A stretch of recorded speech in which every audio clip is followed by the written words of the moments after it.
Merci, merci. Je salue tout le monde de la part de notre Sauveur et Seigneur Jésus-Christ. Je suis vraiment très ravi, encore une fois, par la grâce du Seigneur qui a permis que nous puissions nous retrouver vraiment par ces moyens de communication de médias. Oh, c'est moi, votre humble serviteur, le pasteur Luc Loaboué, qui fut un ancien marabout et sorcier volant. Par la grâce du Seigneur, je me suis converti en 2002 et le Seigneur m'a donné comme mission de témoigner, de dévoiler les secrets du monde des ténèbres.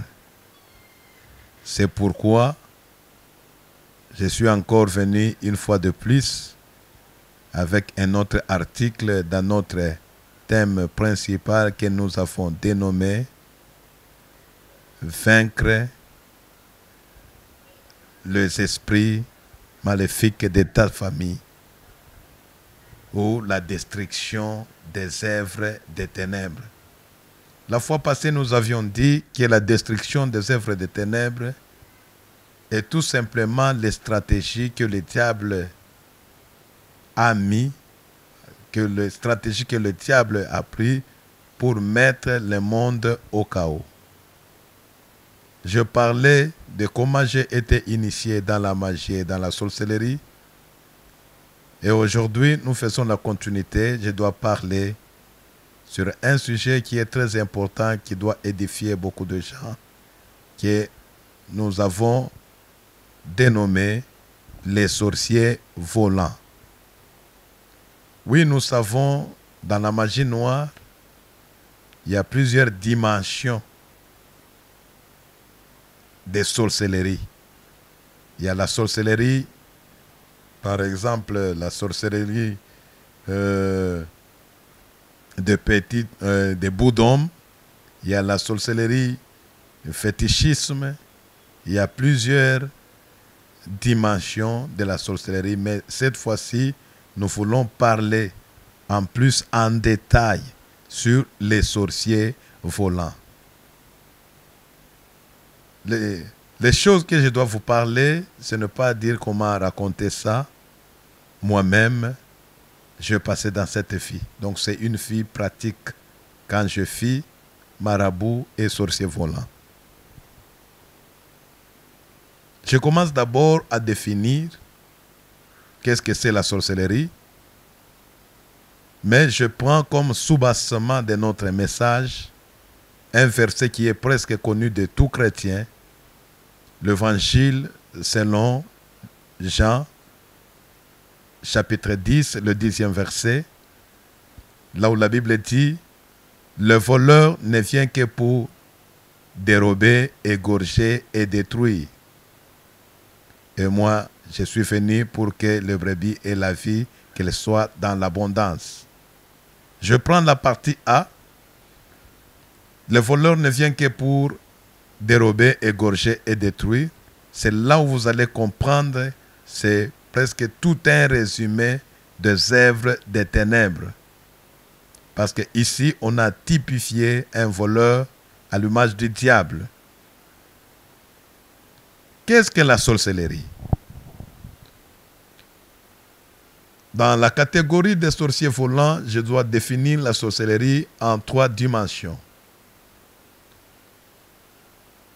La première dimension, nous disons que la sorcellerie est un jeu traditionnel imitant l'oiseau naturel. Il est vrai et certain, parmi les créatures qui peuvent mieux passer dans les airs, il n'y a que l'oiseau. Mais nos ancêtres, nos aïeux, n'avaient pas beaucoup de loisirs après leurs activités champêtres. Après d'autres activités, par la révération du diable, parce que dans l'époque, en Afrique, et aussi précisément dans notre pays, la République démocratique du Congo, RDC, il n'y avait pas assez de loisirs, il n'y avait pas la télévision, il n'y avait pas de postes de radio, il n'y avait pas, il n'y avait pas de téléphone, il n'y avait pas de loisirs. Après leurs activités de chaque jour, par la révélation satanique, nos aïeux ont conclu l'alliance avec le monde des ténèbres en imitant l'oiseau naturel. C'est-à-dire, ils ont voulu entrer dans cette magie, dans cette sorcellerie, pour commencer à s'envoler, passer dans l'air, comme les oiseaux. Et en deuxième dimension, nous disons que la sorcellerie, c'est une contagion. Donc, c'est presque la maladie contagieuse, mais ça agit sur le plan spirituel. Pourquoi je dis cela? Parce que si vous vivez à côté d'un sorcier volant, vous avez 1000 chances d'être initié dans la sorcellerie. Enfin, en somme, nous disons que la sorcellerie est un jeu, plutôt que la sorcellerie est une partie de la magie noire qui consiste à nuire à la vie d'une personne pour l'intérêt de celui qui fait cette magie. Nous voulons entrer dans le vif de notre témoignage sur les sorciers volants. Quelles sont les étapes que quelqu'un peut y passer pour devenir sorcier? Bien-aimés, n'oubliez pas, si nous dévoilons ces mystères, on ne vous amène pas, on ne vous donne pas les goûts de pratiquer la sorcellerie, d'aller chercher à conclure les alliances avec le diable, mais c'est un moyen qui vous aidera à comment combattre ces domaines qui étouffent, qui est en train de détruire la vie de plusieurs personnes.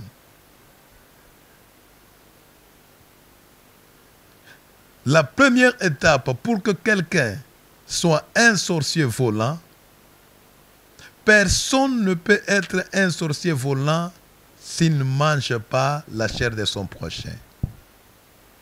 Bien-aimé dans le Seigneur, il est vrai et certain, quand je fus sorcier volant dans l'autre monde,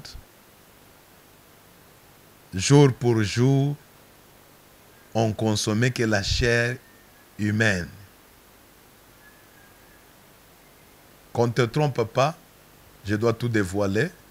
Comme les autres disent souvent, non, on change les humains à un animal pour le manger, mais dans la catégorie des sorciers volants, je vais vous dire la vérité, on était en train de consommer la chair humaine. Et on était habitué à ça. Je vais entrer en détail, vous allez bien comprendre comment les choses se passent. Même moi que vous voyez, j'ai initié beaucoup de gens dans la sorcellerie, dans cette catégorie de la sorcellerie.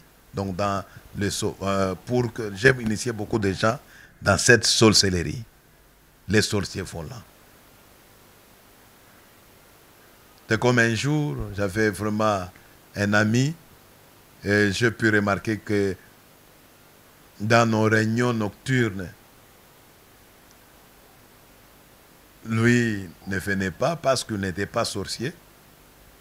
Et à moi, je me suis dit, en tout cas, cet ami, vraiment, il n'est rien. Il n'a pas de puissance. Et lui, il reste seulement pour dormir. Alors, avec cet amour de la sorcellerie, c'est pourquoi, laissez-moi vous dire, il faut vérifier tout attachement. Quand quelqu'un s'attache à toi, il faut savoir, il a quel objectif. Et quand je remarquais que lui n'avait pas la sorcellerie, j'avais cet amour de la sorcellerie, que je puisse aussi l'initier. Qu'est-ce que je devais faire? Il fallait prendre un morceau de la viande de l'autre côté, qu'on était obligé de manger la chair des hommes. Et je suis venu avec ça dans le monde physique. Comme c'est la sorcellerie, c'est ce que nous disons la métaphysique. Une pratique qui est au-delà de la science. En tant que sorcier, je dois faire le tout de donner à mon ami cette viande. Mais il fallait que lui ne puisse pas apercevoir ça en tant que viande, parce que sinon il ne doit pas manger. Je dois changer de l'image pour que lui puisse voir ça comme si c'est le pain, ou soit il peut prendre, il voit ça comme la banane, comme le manioc, ainsi de suite. Et quand je lui donne cette histoire, je lui dis, mon cher, prenons ça, nous allons manger avec toi. Si lui prend seulement cette histoire et il met sous ses dents, et quand il commence à mâcher, directement, il devient possédé. Et cette possession-là va, c'est-à-dire, va faire qu'il ne puisse pas laisser à mâcher. Donc, il va faire, il doit toujours, il est obligé de manger. Bien-aimé, c'est pourquoi je te demande, avant de manger quelque chose, rendez grâce au Seigneur. Priez. Parce que tout ce que vous voyez, ce n'est pas ce que toi tu vois. Le monde de la magie, le monde de la sorcellerie, ce sont des réalités. Et quand la personne commence à manger cette histoire, et selon lui, il voyait le pain, il voyait les arachides, il voyait la banane, mais il va sentir directement que le goût va changer et le goût sera le goût de la chair. Et quand il doit commencer à avaler ça, il va remarquer que l'histoire ne doit pas passer directement pour descendre dans son ventre. Mais cette histoire va rester au niveau de la gorge. Je peux le voir cherchant à boire de l'eau, à boire un buvable. Et quand il prend de l'eau naturelle, il prend du sucre, il prend quelque chose à boire, l'eau va passer directement dans l'estomac, dans son ventre, mais il va sentir que cette histoire-là de la sorcellerie reste. Ça lui bloque au niveau de sa gorge. Et directement, il peut chercher encore d'autres nourritures. Il peut manger le pain, il peut manger le foufou, mais la nourriture normale doit passer. Mais cette histoire de la sorcellerie va rester toujours au niveau de la gorge. Et enfin, qu'est-ce qu'il dira? Non. Il va s'en foutre, il dira non, non. Ça va se terminer. Directement, il est déjà possédé. C'est-à-dire, il est déjà initié. Il est déjà recruté dans le monde de la magie et de la sorcellerie. Maintenant, les réalités ou soit les spectacles de la sorcellerie vont commencer pendant la nuit. Et la nuit, moi, son initiateur, je dois m'envoler, comme d'habitude, comme on le faisait chaque jour. Je quitte ma maison avant que je puisse aller me rencontrer avec mes amis sorciers. Je dois aller d'abord prendre les nouveaux sorciers, l'initié. Bien-aimés, notez bien que le mur et les tôles ne nous empêchaient pas d'entrer dans la maison des gens. Dans la sorcellerie, c'est la magie. C'est ce que nous appelons la métaphysique. Une pratique qui est au-delà de la science. Même si vous avez bloqué la barrière La clôture est là. Le porte de la maison est fermé. Mais avec cette puissance de la sorcellerie, j'aurai la capacité de passer par le mur. Et quand j'entre dans la maison, je trouve la personne s'allonger sur le lit, peut-être en train de dormir, je vais le bouger directement. Je lui dis, oh, toi tu es là seulement pour dormir. Allez, réveille-toi, on va partir. Mais bien aimé, ce que vous devez savoir dans la sorcellerie, toutes ces pratiques, on le faisait sans les habits.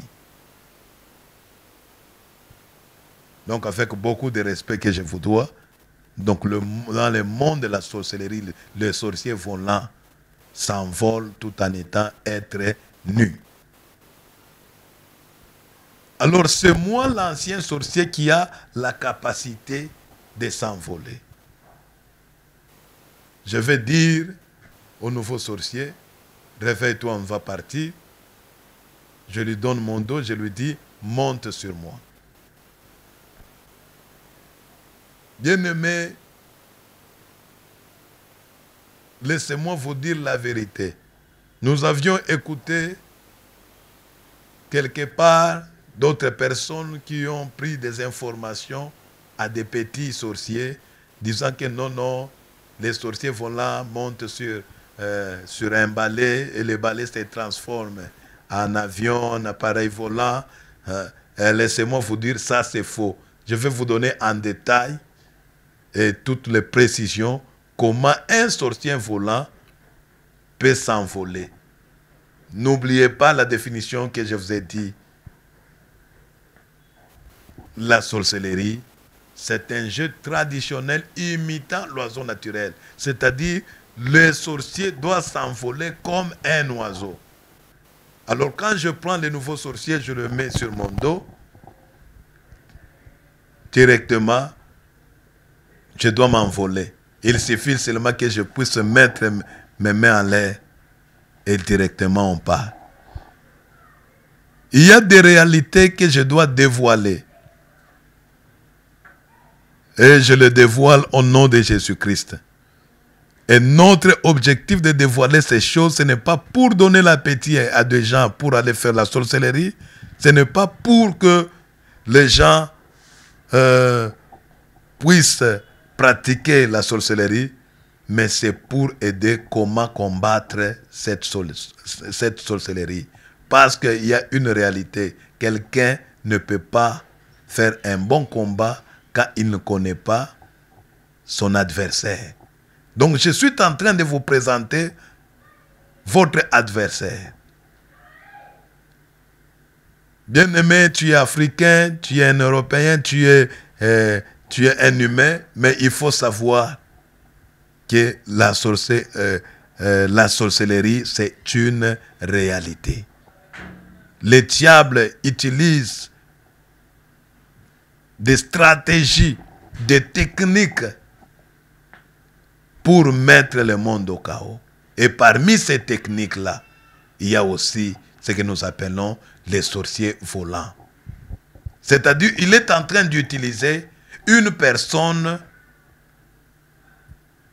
à la place d'un démon. C'est là où nous allons parler sur des esprits humains. Non, bien-aimé, laissez-moi dire à quelqu'un, en dehors de notre Sauveur et Seigneur Jésus-Christ, nous sommes dans l'insécurité. Attache-toi au Seigneur, que la couverture du Seigneur soit sur toi, afin que tu puisses vraiment avoir la victoire dans ce monde. Quelle est la réalité des sorciers? C'est-à-dire, quand je dois m'envoler, je dois aller directement dans l'équipe des sorciers de mon alliance. Parce que dans les sorciers volants, il y a beaucoup d'équipes. Il y a les sorciers du Katanga, les sorciers volants du Bas-Congo, les sorciers volants de Kinshasa, même à Kinshasa, par rapport à des communes, par rapport à des quartiers, il y a vraiment beaucoup d'équipes. Mais toutes ces équipes-là Dans chaque équipe, on cherche toujours comme lieu de rencontre les lieux publics, c'est-à-dire le marché, les stades, les écoles, les arrêts de bus, ainsi de suite. Il suffit seulement qu'on remarque que non, ici, pour nous, c'est bien de se rencontrer la nuit. Comme nous, dans mon équipe, on était obligés de se rencontrer chaque nuit en dessous d'un arbre qui était dans le quartier. Ah, bien aimé, il ne faut pas oublier. Il y a des arbres que vous voyez que c'est un arbre, mais spirituellement, c'est un hôtel pour les diables. C'est pourquoi vous allez remarquer, il y a dans d'autres quartiers, il y a un arbre là. Si quelqu'un ose découper, même il y a une personne qui n'est pas de ce quartier, va vraiment beaucoup gronder la personne. Non, pourquoi tu veux couper cet arbre? Est-ce que tu connais l'importance? Oh, je dois t'accuser, je dois t'amener au niveau de la justice. Mais tu peux te demander pourquoi il ne veut pas qu'on puisse couper cet arbre. Et je demande aussi à des gens qui veulent couper des arbres, avant de couper les arbres, si tu es un chrétien, il faut d'abord prier parce que tu ne sais pas. Tu ne sais pas, tu ne sais pas. Parce que parmi les hôtels, on aura le temps de dire, il y a des montagnes, il y a les arbres, il y a des maisons. Parce qu'il y a des gens qui habitent même dans des maisons. La maison est un hôtel du diable. Combien de fois les gens sont en train de souffrir? Non, laissez-moi dire à quelqu'un, si toi tu n'as pas de problème avec le gens, il y a des gens qui ont des problèmes avec toi. Si toi tu ne combats pas le diable, sache que le diable va te combattre, va chercher toujours à te combattre. C'est pourquoi gloire soit rendue à notre Seigneur, parce qu'il nous donne ces messages, c'est pour éveiller les chrétiens, pour que vous puissiez découvrir que le diable travaille. Ce n'est pas pour vous faire peur, mais pour que vous puissiez prendre toutes les armes possibles pour combattre l'ennemi, notre seul ennemi qui est le diable. Mais laissez-moi dire à quelqu'un, en Jésus-Christ, vous avez la victoire. Parce qu'il a dit, mais dans toutes ces choses, nous sommes plus que vainqueurs par celui qui nous a aimés. Bien-aimés, quand on s'est rencontrés dans le lieu public, si les sorciers de mon équipe me voient en train d'atterrir avec un nouveau sorcier que j'ai mis à mon dos, en tout cas, tous les sorciers seront vraiment très contents, très ravis. Ils vont nous recevoir avec la joie, avec des cantiques, avec des cris de joie. Boya malamu, wetwa we, karibu kwetu, bonjour, bonjour. Non, on nous reçoit avec vraiment, parce que j'ai amené un sorcier. Non, laissez-moi dire à un chrétien, j'ai compris pourquoi la Bible dit, il y a de la joie quand un pécheur se répand devant le Seigneur. Et quand on nous reçoit, la première des choses, on doit nous présenter seulement les choses à manger. Là, bien aimé, on ne mangeait pas les riz, on ne mangeait pas les foufous, on ne mangeait pas le pain. On était obligé de consommer la chair des hommes et de boire le sang des humains. Et quand nous sommes en train de festoyer, de manger, de boire, le nouveau sorcier, comme il est dans la phase d'initiation à la sorcellerie, lui va commencer à voir comme s'il est en train de rêver. Mais or, ce n'est pas un rêve, c'est déjà une réalité de la sorcellerie. Non, laissez-moi dire à quelqu'un, tout rêve n'est pas rêve. Il faut analyser tes rêves. Et si tu vois que tu as des rêves là, bizarres, fais le tout de parler ça, de se dévoiler devant les hommes de Dieu, qu'on puisse t'aider. Parce que le monde des ténèbres travaille 24 heures sur 24 heures. Et dans le monde des sorciers volants, après avoir mangé, après avoir boire le sang des humains, qu'est-ce qu'on devrait commencer à faire? Parce que la sorcellerie a comme objectif un jeu traditionnel, c'est-à-dire les loisirs. Nous allons maintenant commencer à s'envoler, aller entrer dans des maisons des gens pour aller vraiment se plaire. Le mal n'est que quand nous, on était en train de se plaire, la vie de beaucoup de gens est en train d'être détruite. Bien-aimés dans le Seigneur, en dehors de Jésus-Christ, tu es dans l'insécurité. Il y a de la joie, il y a une fête au ciel quand un païen se convertisse. Bien-aimés, quand nous, on s'amusait, mais la vie de beaucoup de gens était en train de se détruire. Laissez-moi dire à quelqu'un, en dehors de Jésus-Christ, tu es dans l'insécurité. Qu'est-ce qu'on faisait? Je répète pour vous dire que les tôles, les murs ne nous empêchaient pas à entrer dans des maisons. Et quand on s'envolait, c'est-à-dire, avec les yeux de la sorcellerie, on avait la capacité de voir de voir comment les gens dorment. Et des fois, si nous voyons quelqu'un qui est sur son lit, nous disons non, on descend dans cette maison.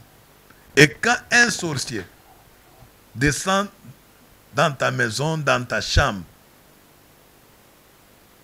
tu vas remarquer ceci, tu vas sentir comme il y a un ombre, une puissance qui te couvre. Tu vas sentir comme si tu vas sentir que tu es hypnotisé. Il y a des gens, ils peuvent même sentir, ils disent non, non, je ne sens pas bien, je dois quitter le sommeil. Il va commencer à s'efforcer pour quitter le sommeil, mais tu vas sentir qu'il y a une force qui t'empêche à ouvrir les yeux, une force qui t'empêche à bouger, c'est-à-dire dans ton rayon là, à tes côtés, il y a déjà un sorcier volant. Combien de gens ont déjà senti de telles histoires? C'est ça la présence des sorciers. Qu'est-ce qu'on faisait? On avait la capacité même de monter sur quelqu'un. Nous sommes même 4, 8 personnes. On dit non, mon cher, monte sur lui. Nous voulons vraiment l'étrangler. Et quand on monte sur toi, on est bien assis sur ta poitrine et on commence à t'étrangler. On te tient au cou.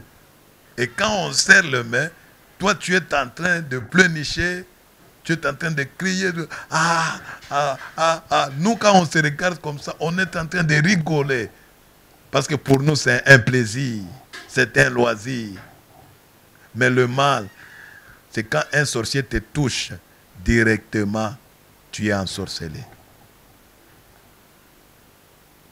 Il y a d'autres personnes, laissez-moi vous répondre, il y a d'autres personnes qui sont en train d'imaginer, de parler sur les esprits des maris et des femmes de nuit. Non, il y a un démon, mari et femme de nuit. Mais dans la catégorie des sorciers volants, laissez-moi vous dire, ce sont les humains. Parce que quand on s'envolait dans cette catégorie de la sorcellerie, c'est-à-dire on s'envolait avec toutes nos capacités naturelles, c'est-à-dire avec le corps, avec l'âme, avec l'esprit. Ce qui est différent avec le voyage de l'âme. Le voyage de l'âme, c'est-à-dire le corps reste, mais un sorcier volant, lui, part avec son corps, son esprit et son âme, c'est-à-dire avec toute sa personnalité, donc avec tout ce qu'il y a à lui. Mais je vais vous dire comment on faisait dans les lignes qui vont suivre. Je vais vous dire comment on faisait pour qu'on ne puisse pas nous détecter si on dormait avec quelqu'un qui est-ce qu'il est parti ou soit il est là. C'est un peu ça. Gloire soit rendue au Seigneur parce que les secrets du monde des ténèbres est dévoilé. Le Seigneur Jésus-Christ l'a prophétisé dans Luc chapitre 8. le 16e et le 17e verset. La Bible dit, personne ne peut allumer une lampe pour la cacher. Et le Seigneur ajoute que rien de secret ne doit pas être, rien de secret ne doit pas rester secret. Ça sera connu de tout le monde. Alors, je suis en train de continuer pour vous donner les réalités. Quelles sont les étapes que quelqu'un peut y passer pour devenir un sorcier volant? Les esprits de mari et de femmes de nuit. Parfois, qu'est-ce qu'on faisait? Quand nous, on entre dans une maison, nous trouvons même une fille qui est allongée sur son lit. Nous pouvons regarder dans notre équipe qui est le plus âgé. Parce qu'il fallait que le plus âgé puisse se coucher avec la fille pour permettre que la fille soit ensorcelée. C'est alors que nous allons prendre le plus âgé, nous disons, tu peux vraiment s'amuser avec la fille. S'il vous plaît, avec beaucoup de respect que je vous dois, quand un sorcier commence à cohabiter, à faire le rapport sexuel avec sa victime, directement, le corps va réagir. Et la personne, pour lui, il va commencer à voir ça comme s'il est en train de rêver. Elle est avec un copain, avec un amant, avec quelqu'un pour se réjouir. Mais or, c'est un sorcier qui est en train de violer spirituellement et aussi charnellement la fille. Quel malheur! Combien de fois le monde est au chaos?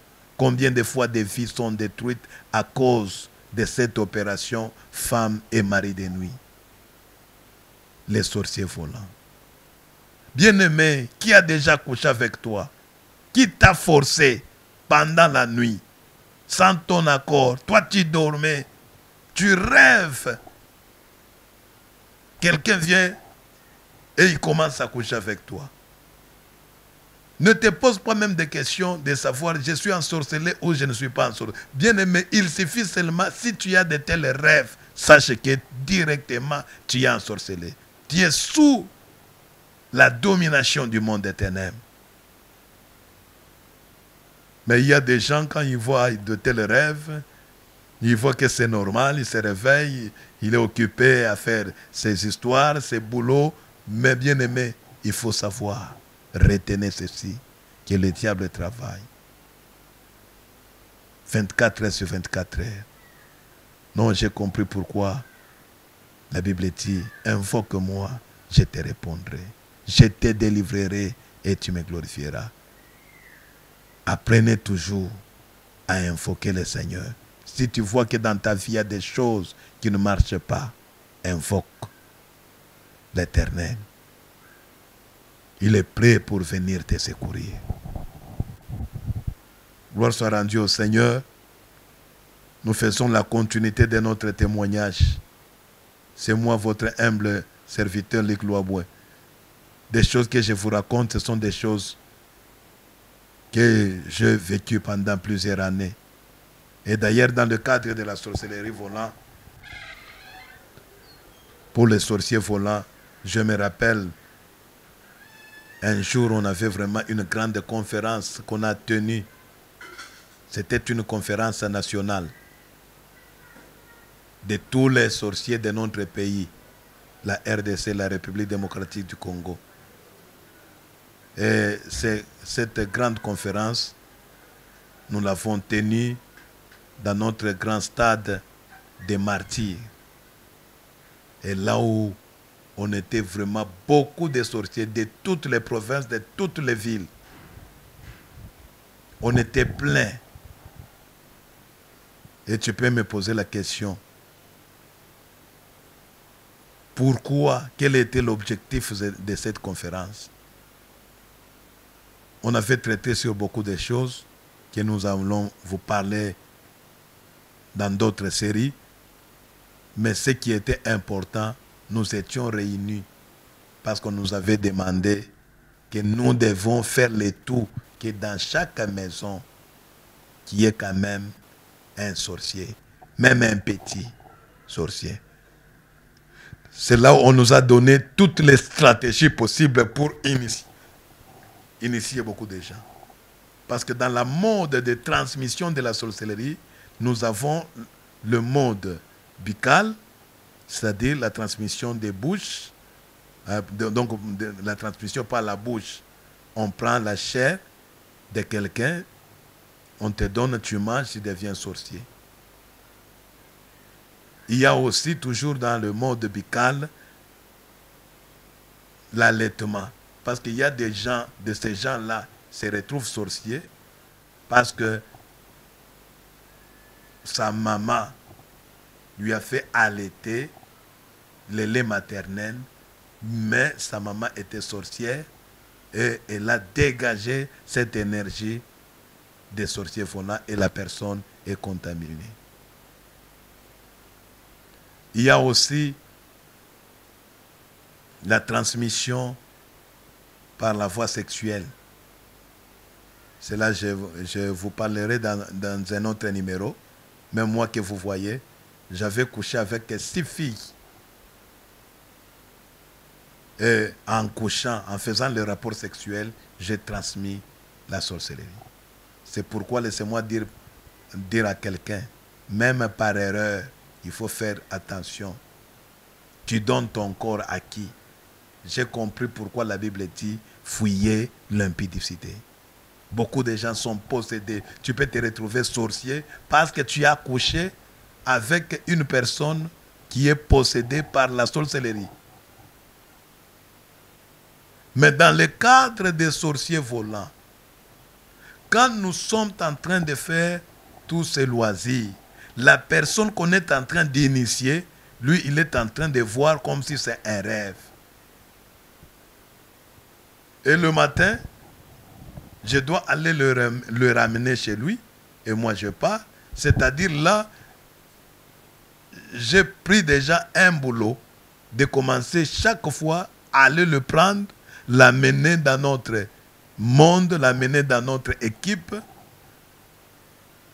manger, boire et faire les loisirs, se plaire. Et après cela, je le remets encore chez lui.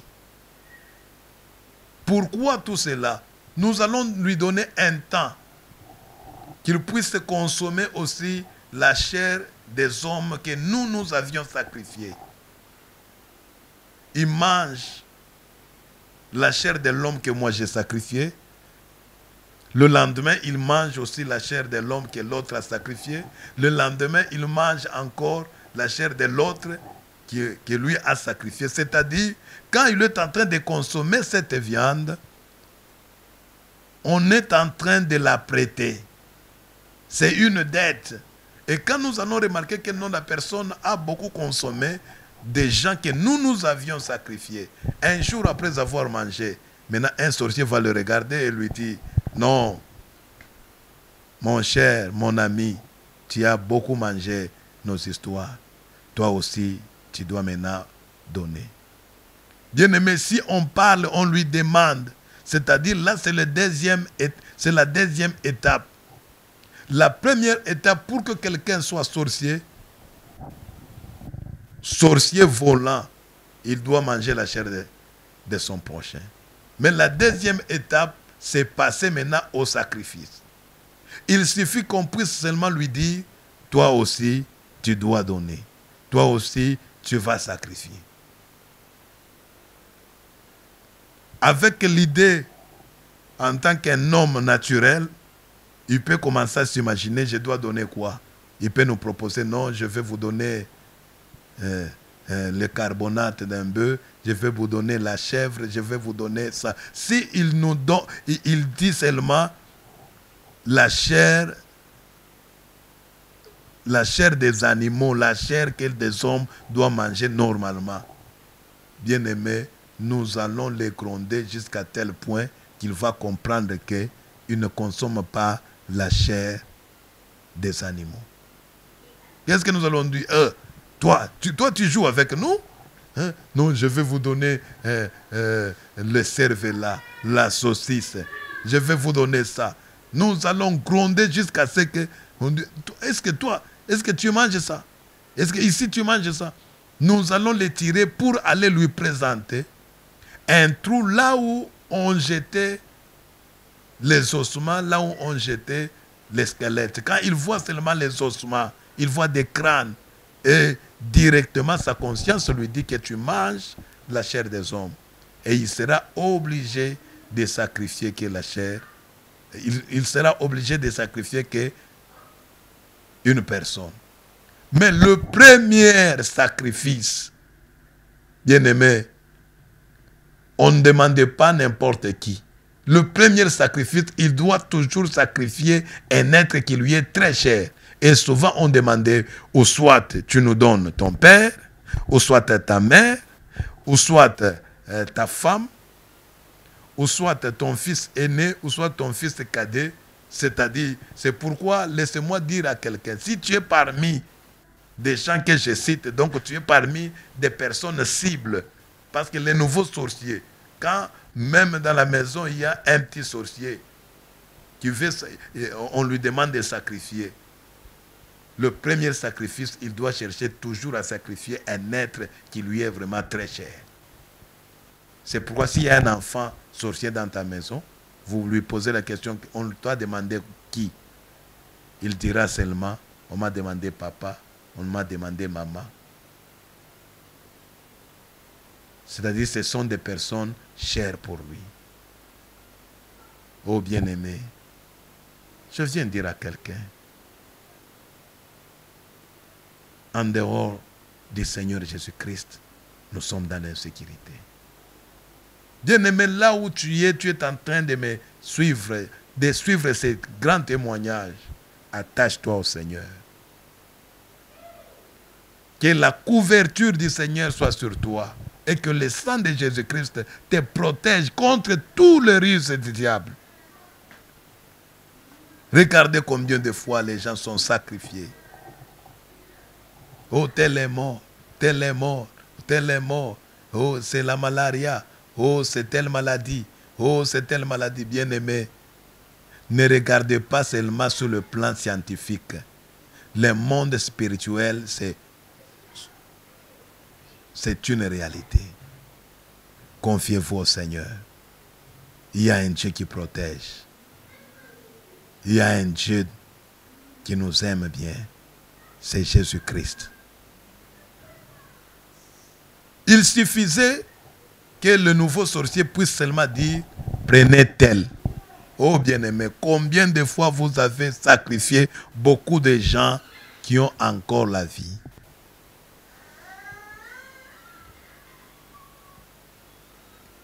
S'il vous plaît, j'aimerais dire combien de fois nous avions, ou soit vous avez enterré beaucoup de gens qui ne sont pas encore morts réellement. Ici, il y a le mystère, là, nous parlons du mystère des cordons d'argent. Pour que la personne puisse mourir, parce que la personne est liée par les cordons d'argent. La personne a 3 dimensions, le corps, l'esprit et l'âme. Et toutes ces facultés sont liées par le faculté spirituelle que nous appelons les cordons d'argent. Et quand Dieu coupe les cordons d'argent, l'âme et le corps se séparent et la personne n'est plus. Maintenant, nous, dans le monde de la sorcellerie, on ne coupait pas les cordons d'argent. Qu'est-ce qu'on faisait? Si lui nous disait seulement, prenez ma maman, prenez ma femme, prenez mon fils.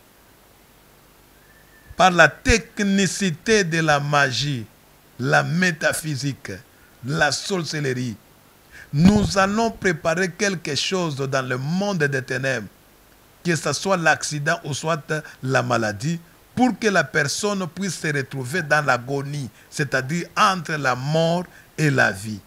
Quand quelqu'un se retrouve à l'hôpital, il se retrouve dans l'agonie. Les scientifiques sont en train de chercher comment les soigner. Oh, bien aimé, toute maladie n'est pas maladie. Or, c'est une technicité, c'est un plan du monde des ténèbres. Et quand la personne est dans cette étape-là, c'est alors que nous, les sorciers, nous allons entrer là où on a mis la personne. Ça peut être dans sa chambre, ça peut être à l'hôpital, ça peut être quelque part. Et quand on entre là, s'il a un esprit éveillé, donc il a encore un esprit un peu fort, mais dans le langage chrétien, nous disons quelqu'un qui a encore celui qui a un esprit éveillé, c'est-à-dire quelqu'un qui a un peu de capacité spirituelle.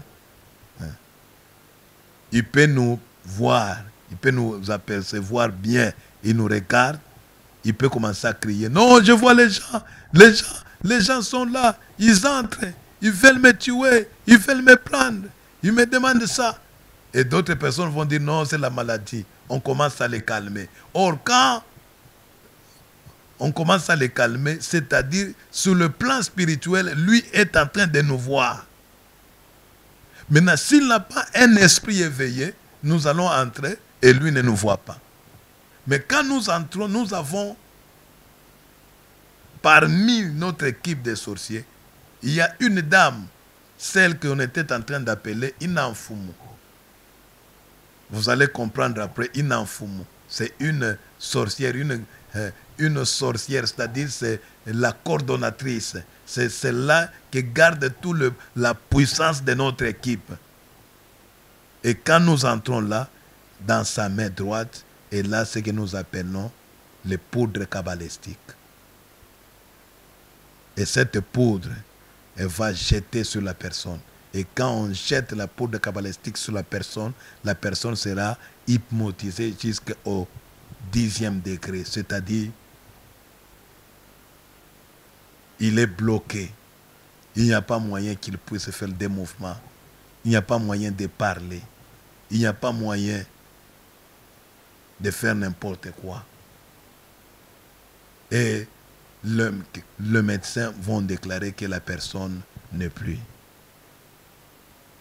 Bien-aimé, tout mort n'est pas mort. Il y a la technicité du monde de la sorcellerie. Et quand nous allons faire cette opération, et quand le médecin déclare que la personne n'est plus, nous les sorciers, nous savons que la personne n'est pas encore morte. La personne est encore en bonne santé. Mais ne fût-ce que sur le plan de la sorcellerie, la personne est hypnotisée. Et quand on déclare que la personne n'est plus, cette personne-là, lui-même, est en train d'écouter. Il va commencer à chercher comment réagir.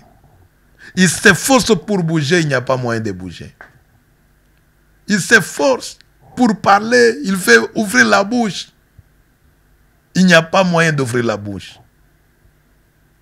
La personne est hypnotisée jusqu'au 10e degré.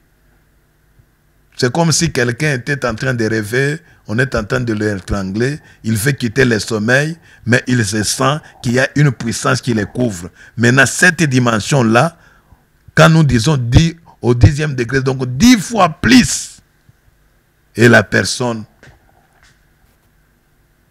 il n'y aura pas moyen de se défendre. On peut prendre la personne, aller le déposer dans la morgue. Et quand on le dépose dans la morgue, même le frigo mortier ne peut pas les tuer parce que dans l'étape que nous l'avons mis, c'est l'étape qui est au-delà de la science. Ce que nous appelons la métaphysique. Or, nos frigos mortiers, on les a fait d'une façon scientifique. Donc la personne peut rester 3 jours, 4 jours, 1 semaine, même 1 mois, et cette frigo mortier ne doit pas les tuer. C'est comme un climatiseur, c'est comme un ventilateur, mais la personne reste là-bas. Et bien aimé, laissez-moi vous dire, là-bas, il est toujours en vie. Il n'est pas encore mort. Sur le plan de Dieu, la personne n'est pas encore morte. Bien-aimé, c'est dommage. Même quand je vous raconte cette histoire, j'ai une émotion. Je sens comme si je vais pleurer. Combien de fois beaucoup de gens ont enterré des gens qui ne sont pas morts. Combien de fois il y a des personnes qui ont enterré leurs enfants, leurs parents, des personnes très chères. Non, la personne n'est plus. La personne n'est plus. Faisons rapidement. Nous devons aller l'enterrer. Est-ce que vous avez vérifié? J'ai la capacité de vous donner même les signes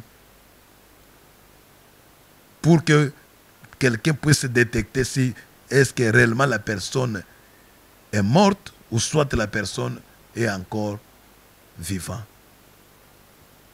Il y a 3 signes. Le premier signe, si vous regardez, on installe le cadavre et vous regardez le cadavre est en train de transpirer. Sachez que la personne n'est pas encore morte. Pourquoi? Parce que pour transpirer, il fallait que le corps soit en mouvement, qu'il y ait la circulation du sang dans le corps de l'homme et la personne va transpirer. Mais quand la personne n'est plus, c'est l'arrêt automatique du cœur. Directement, la personne ne doit pas transpirer. Le deuxième signe, vous pouvez regarder le cadavre comme ça, vous voyez quelqu'un, les larmes sont en train de couler. Sachez que cette personne n'est pas encore morte. Tellement, avec ces soucis-là, il cherche à se manifester. Vous êtes en train de pleurer comment? Moi, je suis en bonne santé. Je suis vivant. Cherchez pour moi les hommes de Dieu. Il veut se manifester, mais il sent qu'il est vraiment hypnotisé. Et directement, les larmes commencent à couler. Et le troisième signe, quand la personne est morte, vous allez remarquer son corps va changer. Il va commencer déjà à être décomposé. Il va perdre la beauté. Mais vous allez remarquer d'autres personnes, on installe là-bas, le cadavre, vous regardez, vous dites non, cette personne est morte comme si il dormait. Hein? C'est comme s'il dormait. Hein? Oh, il n'a pas changé. Hein? Avec toute sa beauté. Sachez que la personne est encore en vie. Combien de fois vous avez enterré des gens qui sont encore en vie? On met quelqu'un dans le cercueil, on l'amène au cimetière et on l'enterre. On le met sous la terre. Oh bien-aimé, je vais dire à quelqu'un, en dehors de notre Seigneur Jésus-Christ, nous sommes dans l'insécurité. Le monde des ténèbres, la magie et la sorcellerie en train de travailler. Le diable travaille 24 heures sur 24 heures. C'est pourquoi je vous ai dit que les œuvres des ténèbres sont toutes les stratégies que l'ennemi, que le diable utilise pour mettre le monde au chaos. Et quand vous enterrez la personne, pour nous qui sommes sorciers, nous savons que ce n'est pas encore fini. Et quand vous rentrez la nuit, tous les sorciers de cette équipe, nous allons s'envoler pour aller descendre au cimetière là où vous avez enterré la personne. Et maintenant, les sorciers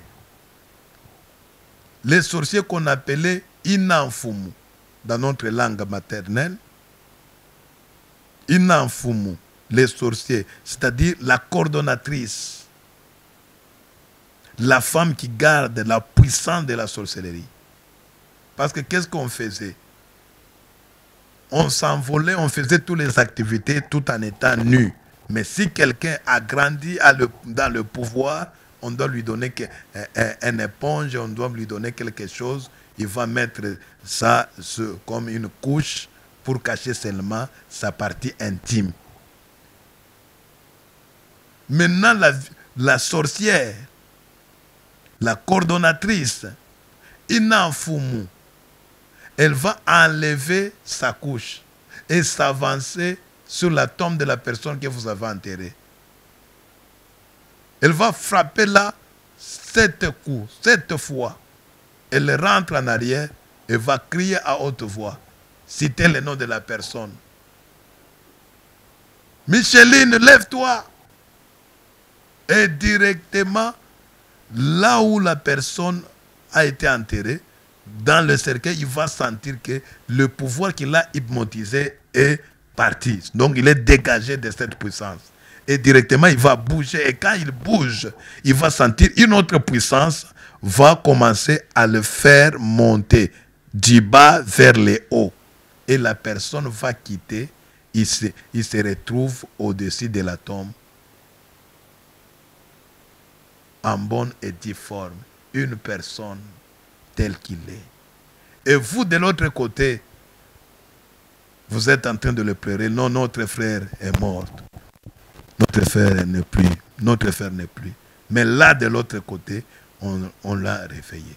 Et quand on le réveille, c'est alors qu'on ne doit pas d'abord avancer là où il est.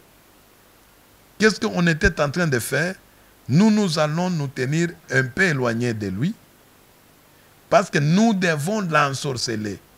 L'ensorceler, c'est de prononcer des paroles d'incantation qui doivent affaiblir son esprit. Parce que dans le monde de la sorcellerie, dans le monde de la magie, vous ne pouvez pas tuer et manger la chair d'une personne tant que le pouvoir de l'esprit de l'homme est encore en lui. Alors il faut l'ensorceler. Nous allons commencer à faire des incantations. Chacun des sorciers va commencer à prononcer des paroles incantoires, les paroles donc les incantations. Et quand on prononce ces paroles, directement nous allons commencer à regarder sur son corps. En regardant sur son corps, nous allons voir qu'il y aura la vapeur brillante qui va commencer à quitter dans son corps. Et quand cette vapeur est en train de quitter, la personne est en train d'être affaiblie. Et nous commençons les fois, il devient comme un imbécile, comme un fou là. Et nous allons commencer toujours à parloter jusqu'à ce que cette vapeur va cesser de quitter. Et nous allons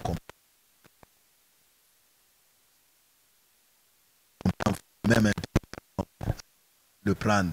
Et quand il le tient à la main, quel que soit son âge, la personne ne doit pas revendiquer.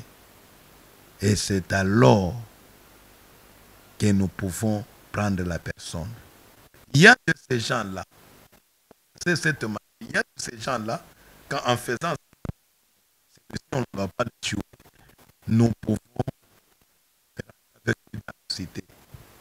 Nous allons prendre maintenant des liquides cabalistiques, les laver, pour que les gens de la cité ne puissent pas commencer à le voir, à le reconnaître, même si on le voyait, mais qu'on ne puisse pas le reconnaître que non, c'est Michel, oh c'est joli, oh c'est elle. Alors, on rentre avec la personne, on peut commencer à l'exploiter pour qu'il commence à faire des travaux forcés, des travaux lourds, des travaux de soins, vendre dans des magasins, vendre dans des marchés, pour l'intérêt, pour le bénéfice de son esprit. Bien-aimés, laissez-moi vous dire, il y a des gens morts, mais ils ne sont pas encore morts. Ils sont en bonne, ils sont en vie. Ne sois pas orgueilleux. Le diable ne craint pas parce que tu as beaucoup de diplômes. Le diable ne craint pas parce que tu es trop intelligent. Le diable ne craint pas que parce que tu as beaucoup d'argent Oh, j'ai des relations avec tel ministre, avec tel président, avec tel... Mais laissez-moi te dire, l'ennemi craint que c'est lui qui marche dans la crainte de Dieu. Enlève de l'orgueil. Et caché dans l'eau de la sécurité. Notre Seigneur Jésus-Christ. Combien de fois nous avons dormi, combien de fois nous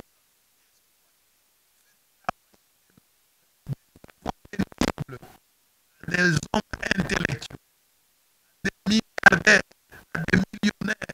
Laisse-moi dire à quelqu'un, ton argent ne te sécurise pas. Mais c'est lui qui donne la sécurité. C'est Jésus de Nazareth. Je dis à quelqu'un, en écoutant ce témoignage, Dieu te donne l'opportunité de chercher sa face.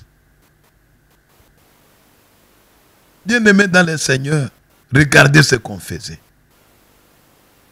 Et si les sorciers disent non, celui-ci, on ne doit pas rentrer avec lui dans la cité pour aller travailler, c'est alors que nous allons maintenant te tuer. Et dans cette sorcellerie, des sorciers volants ont tué avec des matériels physiques. On peut prendre le marteau, on peut prendre la machette, on peut prendre les couteaux. Et souvent, on prenait, comme dans notre équipe,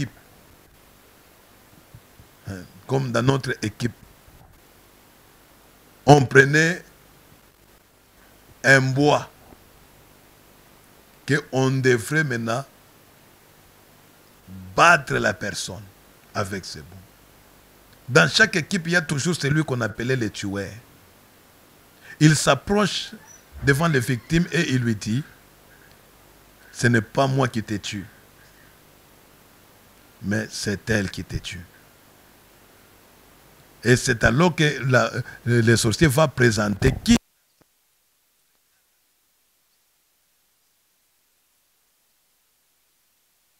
directement, on balance le bois et on te tape à la nuque. La personne a pleurniché, a crié. Il tombe par terre, on dit non, frappe encore plus fort. Et quand le sang commence à sortir du nez, des oreilles, nous allons prendre maintenant quelque chose, une calebasse, une casserole, et nous mettons la tête au-dessus, on commence à récupérer le sang. Parce qu'on tuait les gens, c'est pour de telle façon pour récupérer le sang. Et si nous voyons que non, le sang n'a pas pu bien sortir, on va prendre maintenant les couteaux. On te bloque le pied, on te bloque le main, tu es bloqué et la personne commence maintenant à t'égorger. On coupe.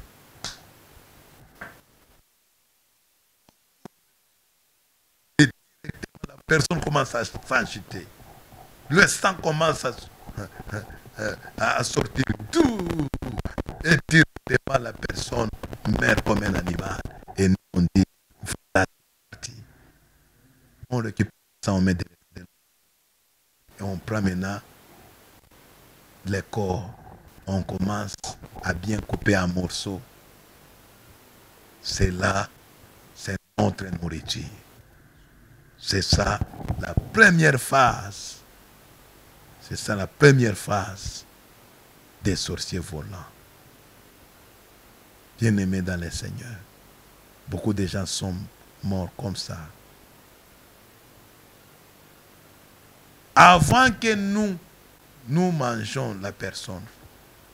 Parce qu'après avoir coupé un morceau, on devait commencer à brûler. Et quand on est en train de brûler, quand on est en train de mettre un musguel sur le feu, nous les sorciers, on est en train de chanter, de danser.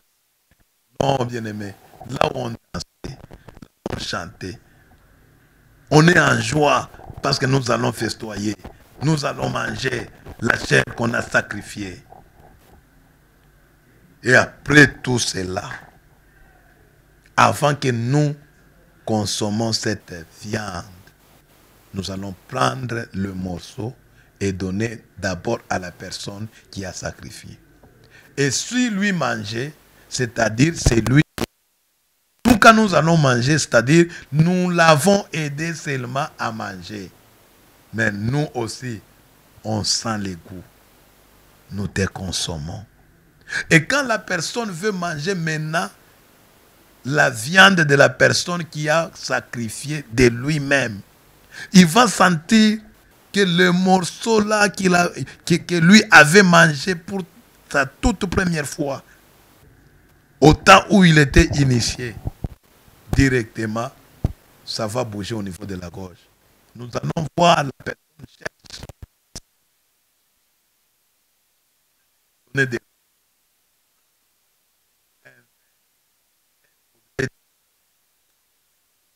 On lui donne. Quand il boit ça directement, et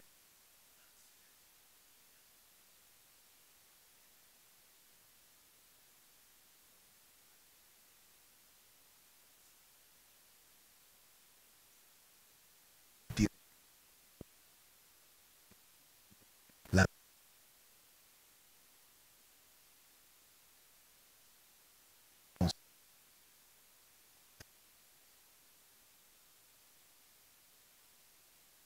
Voilà notre premier fait.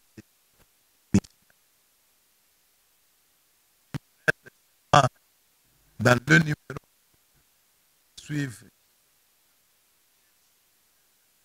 quels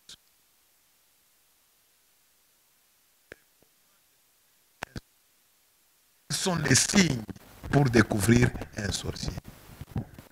Donc laissez-moi dire à quelqu'un, je ne suis pas venu pour vous terroriser.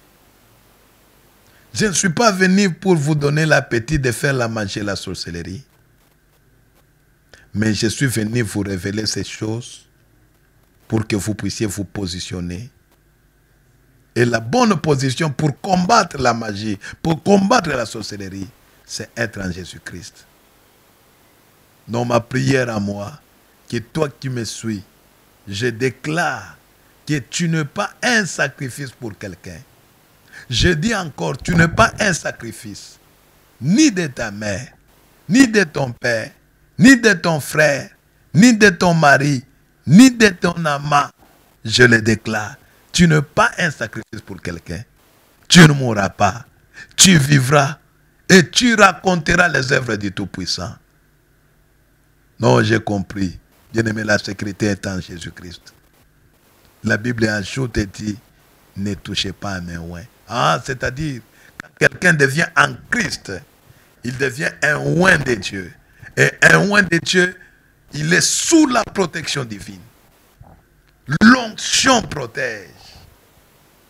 Non, accepte que par la puissance du Saint-Esprit et par la couverture du sang de Jésus-Christ, que tu sois réellement protégé contre toutes les ruses du diable, que la sorcellerie, la magie, la divination ne puissent pas avoir de l'impact sur toi, sur ta vie, sur ta famille, sur tes enfants. Et c'est là au nom de Jésus-Christ. Que Dieu vous bénisse, que Dieu vous bénisse, que Dieu vous bénisse. Et je vous aime. À la prochaine. Et nous allons continuer avec un autre numéro. Comment découvrir un sorcier? Les 14 signes pour découvrir un sorcier. Et aussi, quels sont les matériels d'un sorcier volant. Que mon Dieu vous bénisse davantage. Au nom de Jésus-Christ. Amen.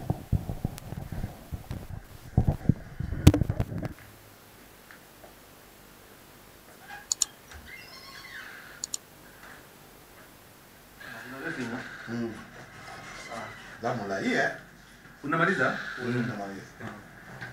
Wakati. Hiyo wakati.